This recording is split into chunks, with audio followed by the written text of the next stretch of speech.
Welcome back to the podcast. Now, if you're a highly sensitive and neurodiverse woman, like I think that you probably are, then this episode, I'm going to be talking about why you're doing all the things and those results are not showing up for you in your business or career.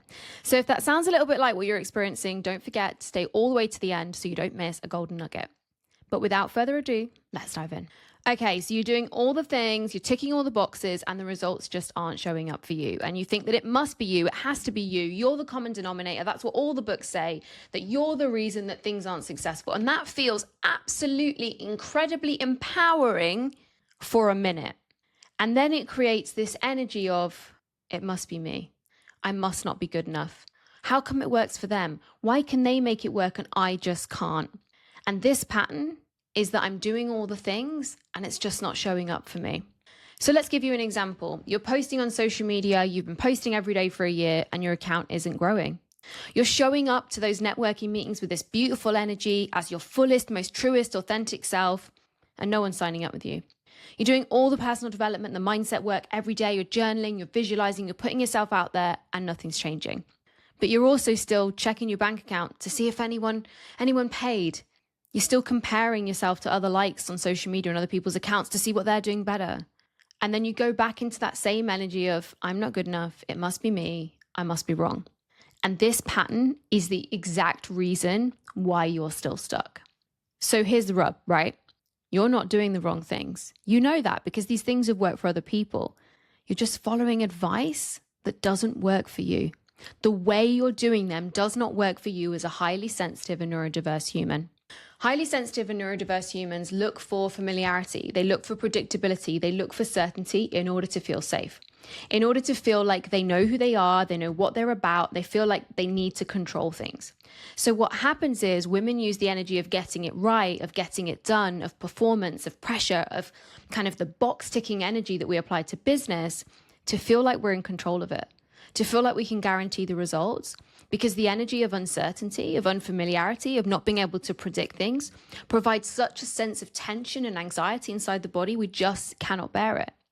But by leaning into the energies of control, of force, of manipulation, we're not manifesting, we're not creating, and we're definitely not open to something more and new. We're in an energy of tension, of contraction, an energy of tightness, which is the opposite energy to attracting wealth, clients, a bigger business. And that's because the advice that you're trying to follow is with a nervous system that has no idea what those things mean or has no idea what those results could be. And as a result, putting yourself out there, feeling exposed, pushing yourself, having more just feels already overwhelming.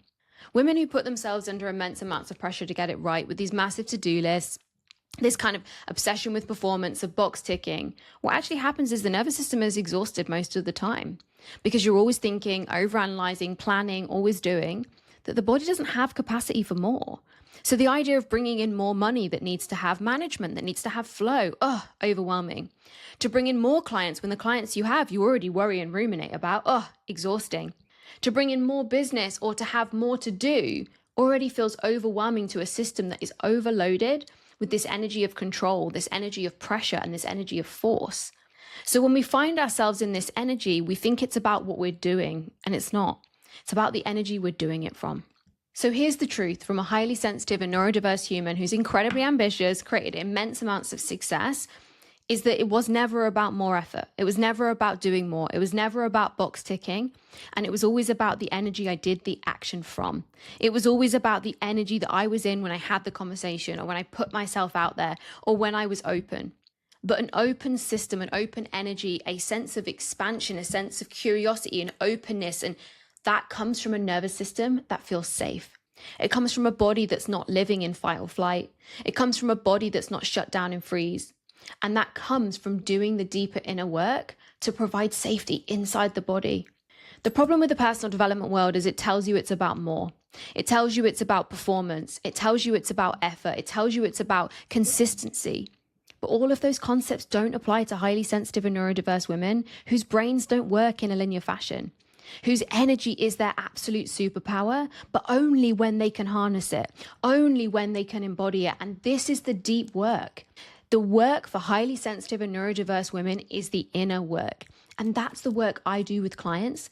So you can be highly sensitive and neurodiverse and own those gifts and have your ambition and have your potential and realize it in real time. But only when you create a foundation of safety inside the nervous system, that success, abundance, more clients, exposure, putting yourself out there actually feels safe. So if you've been listening to this and you're thinking, Lucy, this is exactly what's been happening to me, then start with the guide. Start with the Make Manifesting Mind guide, and you can find the link in the show notes so that you break down fully why things haven't been working, why the advice hasn't been landing, and ultimately what needs to shift for you to move into that energy of creation and manifestation. But if you're ready to go deep, you're ready to shift those patterns at the root, then book a free discovery call with me via the link in show notes below. And let's get to the root of the patterns running your life so that you can stop holding yourself back from your ambition and your potential and move into your power in 2026. So if you liked and loved this episode, please feel free to like, subscribe, and share so more highly sensitive and neurodiverse women can find this work. I hope what I've said today has resonated and you've loved it as much as I've loved sharing it with you. And I'll see you on the next one.